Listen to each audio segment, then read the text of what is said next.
ഓക്ക്ലാൻഡിൽ നിന്ന് ടൗപ്പോയിലേക്കുള്ള ഒരു ചെറിയ ഫാമിലി ട്രിപ്പായിരുന്നു ഇത്. ടൗപ്പോ എന്ന് പറയുന്നത് ഒരു ചെറിയൊരു ടൗൺ ആണെങ്കിലും നല്ല കുറേയേറെ ഭംഗിയുള്ള സൈറ്റുകളുണ്ട് ഇവിടെ കാണാൻ.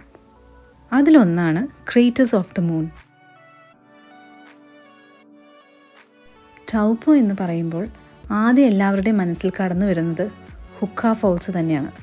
പക്ഷേ ഈ ഒരു വാക്കിംഗ് ട്രെയിൽ ഭയങ്കര വ്യത്യസ്തമാണ്. ഓക്ക്ലാൻഡിൽ നിന്ന് ഏകദേശം 3.5 മണിക്കൂർ ഡ്രൈവ് ഉണ്ട് ഈ സ്ഥലത്തേക്ക്.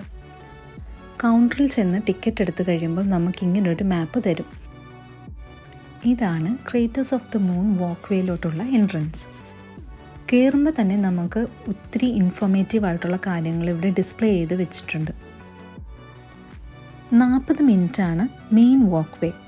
ഇതുകൂടാതെ 20 മിനിറ്റിൻ്റെ അപ്പർ വാക്ക് വേ എന്ന് പറയുന്ന ഒരു സ്ഥലം കൂടെയുണ്ട്.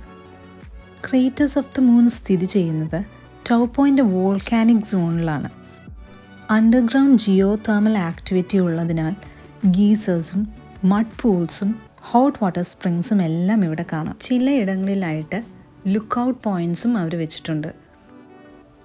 ആദ്യമൊക്കെ ചെറിയ വാം സോയിൽസും മഡ് പൂൾസും മാത്രമേ ഉണ്ടായിരുന്നുള്ളൂ.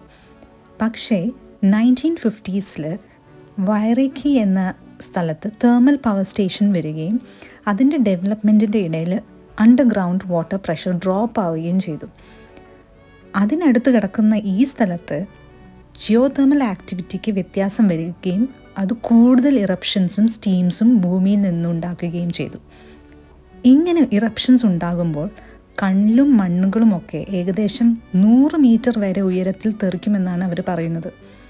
അങ്ങനെയാണ് ഈ കാണുന്ന വലിയ ക്രേറ്റേഴ്സും ഹോൾസും ഒക്കെ ഉണ്ടായിരിക്കുന്നത്.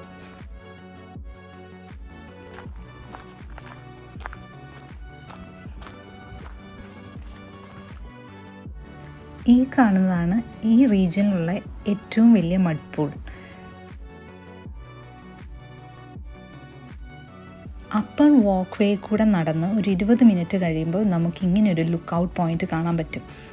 കുറേ സ്റ്റെപ്സ് കയറിയിട്ട് വേണം നമ്മൾ ഈ ലുക്ക് ഔട്ട് പോയിന്റിൽ എത്താനായിട്ട്. അതുകൊണ്ട് തന്നെ നല്ല ഹൈറ്റിലാണ് ഈ വ്യൂ പോയിൻ്റ് നിൽക്കുന്നത്. ഏകദേശം ക്രേറ്റേഴ്സ് ഓഫ് ദ മൂൺ എന്ന് പറയുന്ന കംപ്ലീറ്റ് ഏരിയ നമുക്കിവിടെ നിന്ന് കാണാൻ പറ്റും. അങ്ങനെ ഞങ്ങൾ വാക്കിംഗ് ട്രെയിലെല്ലാം കംപ്ലീറ്റ് ചെയ്ത് തിരിച്ചു മടങ്ങി.